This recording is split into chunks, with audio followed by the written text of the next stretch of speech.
Do it feels like you've been missing something for a long time. Maybe warmth, friends, facing the magic. And the feeling that you get all this in an instant and such a range of emotions hits you. Emotions become too much, tearing. So I didn't know it until today. God, what I just didn't experience today. And yet, it doesn't matter anymore. Are you saying you don't understand anything? I like to figure it out for myself. Well, let's start from the beginning. God, how disgusting it is to look at these faces that are willing to do anything for money and surround me every day. Well, today I will prove to my father that I would be a worthy opponent for him. The wheels slowly slow down and I find myself next to a huge building, a space base. The door was kindly opened to me. Also, I didn't need it. Do they seriously think that I can't even open the door on my own? I hurriedly got out of the car and went inside the building where I would become one of the greats. I was met by a nice but nondescript girl and took me to such important people with whom I have the honor to meet today. Cosmo Elijah and Catherine Legend. The experienced astronauts introduced themselves one by one and shook my hands, obviously not with much desire. I asked when the tour would start, but they told me that there would be another person on the tour. Who would want to come here on such an important day for me? Soon, some dude came up to us. He didn't introduce himself, which really offended me, but I held back. What was he doing here anyway? He doesn't look like a millionaire, but like an ordinary office planter. Soon we started the tour. They showed us the latest equipment and the great achievements of past astronauts and scientists, and they would have listened carefully if this onlooker hadn't started talking. He said that his name is Jackson Simples, that he won the $1 million lottery and devoted his life to astronomy because it was a childhood dream he shared with his father. I ignored him because I wasn't interested for nothing. Soon we calmed down and fell silent. At the time of the break, we caught up with him a couple of compliments, but I was able to know him better. As it turns out, he's an interesting conversationalist, too simple-minded. After the break, we continued the tour. Suddenly, there was an unbearable cacophony of sirens, and they almost drowned us out. I thought it was pure chance that Jackson pressed the alarm button. He had already mentioned that he was clumsy, and was about to make a comment. But when I turned around, I saw that Jackson wasn't taking his eyes from one point. There was a mute shock in his eyes. I looked at the same time and was horrified. Some huge and inhuman creature of size and appearance is looking right at us. I was about to scream, but the cry for help was a lump in my throat and it was tearing at me.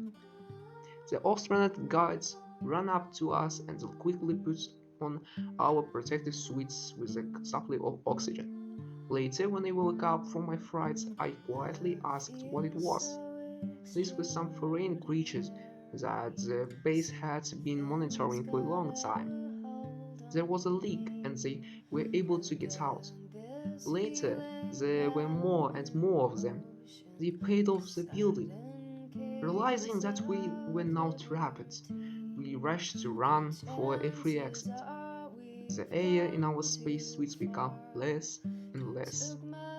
After countless wanderings through the corridors and 2 hours of hysteria causing, as it turns out, this woman suffers from claustrophobia.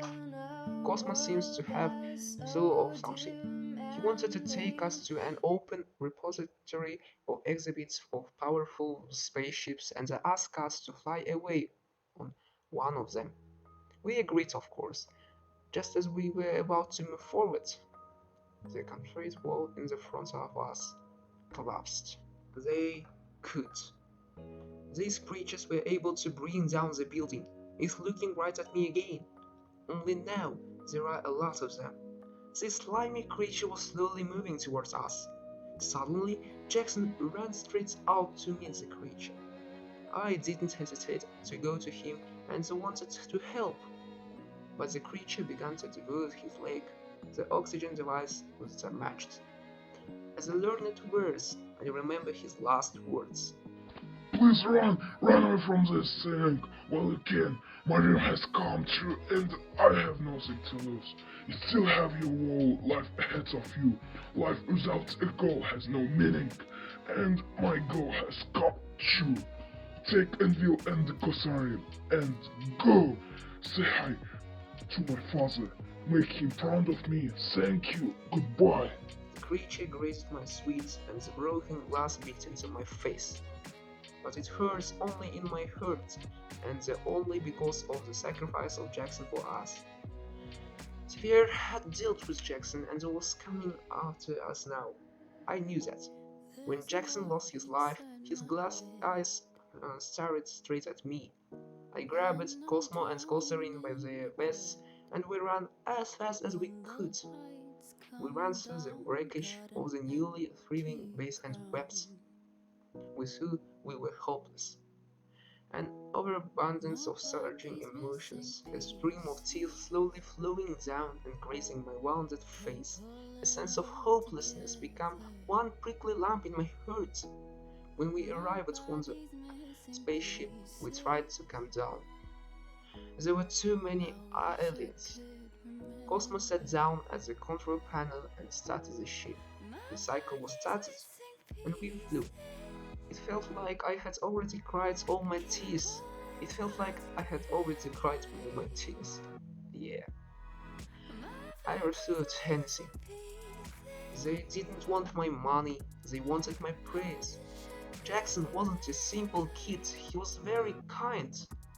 Alien creatures exist, and isn't a story that once frightened my father.